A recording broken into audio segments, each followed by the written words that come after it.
Good day, everyone, and welcome to our training and workshop on Total Quality Management for Operational Excellence. Over presentation slides, we're going to explore a powerful philosophy that can change not just how we work, but also how we think about our roles and our contribution to the success of organization.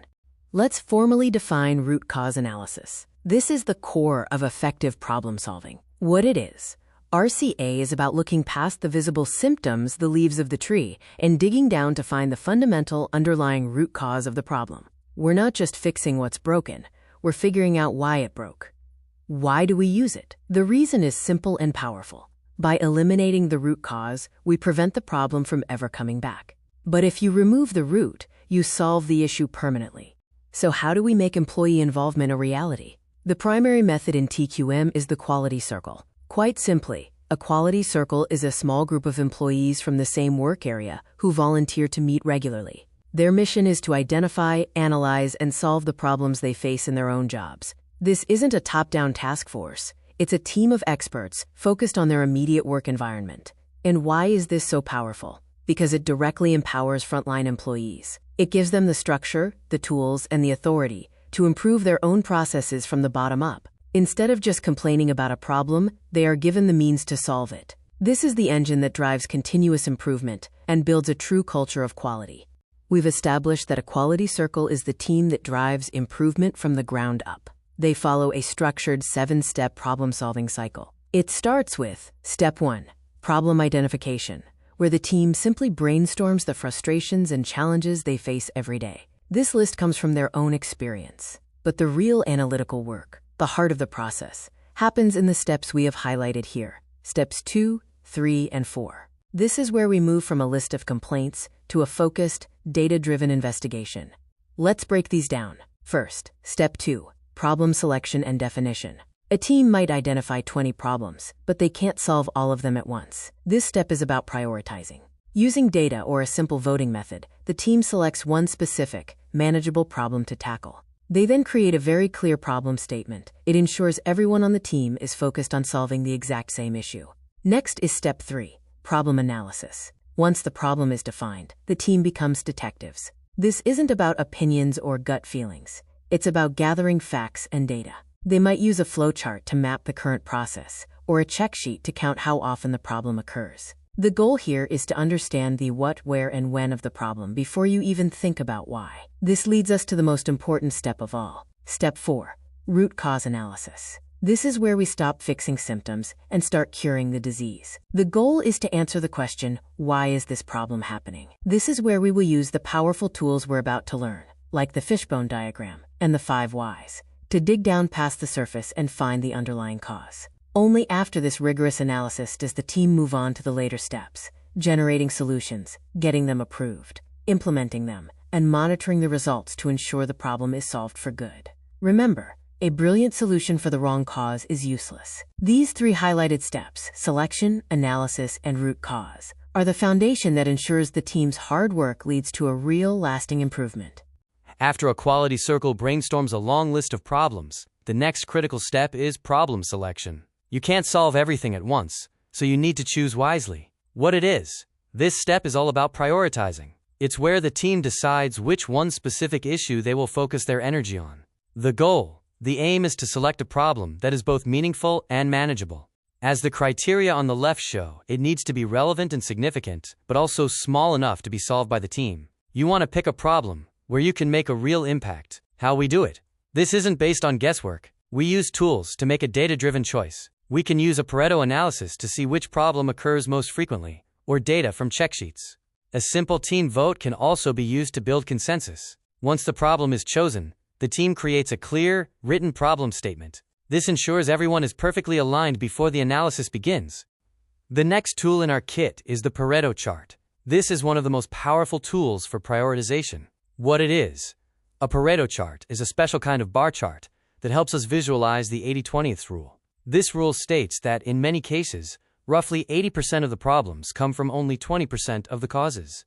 This chart arranges the causes from the biggest to the smallest, helping us see the vital few from the trivial many. Why do we use it?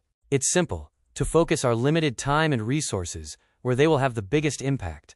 Instead of trying to fix 10 small problems, This chart proves which 2 or 3 problems, if solved, will eliminate the majority of our issues.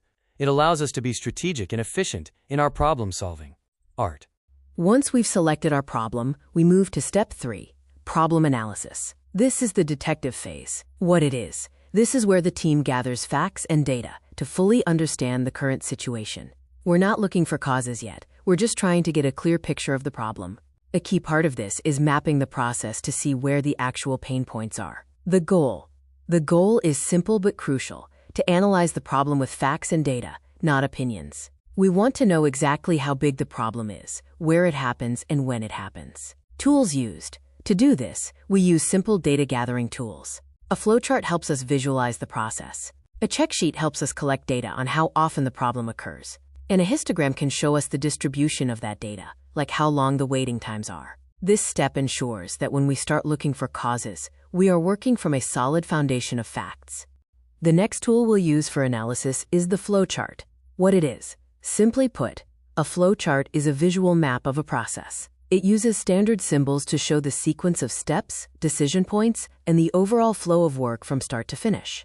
Why do we use it? We often think we know a process until we try to draw it. A flowchart forces us to get specific and helps the entire team get a shared understanding of how things really work. It's the best way to visually identify redundancies, delays, and potential bottlenecks before you start trying to make improvements. You have to understand the current state before you can improve it, and a flowchart is the perfect tool for that. After we have analyzed the facts of the problem, we arrive at step 4, root cause analysis. This is the most critical step in the entire process. What it is.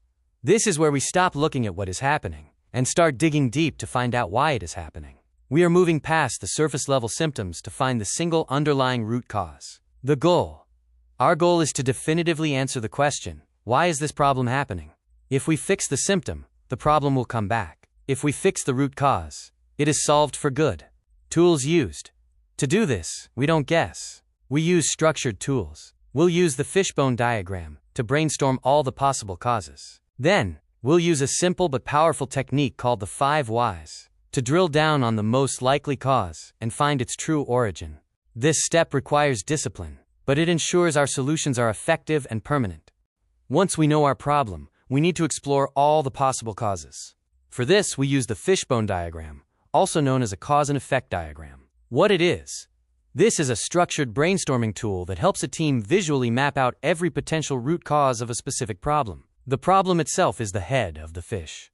Why do we use it? Its main purpose is to prevent us from jumping to conclusions. By using standard categories like manpower, method, machine, and materials as the main bones, it forces the team to look at the problem from all possible angles. It's a powerful way to capture all of a team's ideas in one organized picture before we start drilling down to find the true root cause. Now we come to what is arguably one of the most powerful and simplest tools in our entire TQM toolkit, the 5 whys. What it is. The 5 whys is a straightforward technique where you repeatedly ask the question why to peel back the layers of a problem, just like peeling an onion, until you get to the true root cause. Trace the visual example with a laser pointer or hand gesture. As you see in this example, the initial problem is just a symptom. Each time you ask why, you get one level deeper. By the 5th why, you've moved past the obvious technical issues and have likely uncovered a systemic or process-related problem. That's the root cause. Why do we use it? We use it because it's the fastest way to stop fixing symptoms and start solving real problems. It doesn't require complex software or statistics. It just requires curiosity and the discipline to keep asking why. It is the key to ensuring that the problems we solve stay solved for good. Now, it's your turn. Pick one of the main bones from your fishbone diagram. As a team, apply the 5 whys and see what root cause you discover. You have 30 minutes. So how does root cause analysis fit into the big picture? As we've said, continuous improvement is a non-stop process in TQM. It's not a one-time project, it's a journey. Root cause analysis is the fundamental engine for that journey. It provides the solid foundation for all real improvement. Our job in a TQM culture is to continuously find problems, big and small, and then fix them permanently by using the foundation of RCA. Every time we use tools like the 5 whys or the fishbone diagram to solve a problem's root cause, we are practicing continuous improvement. This is how we move from firefighting to true operational excellence.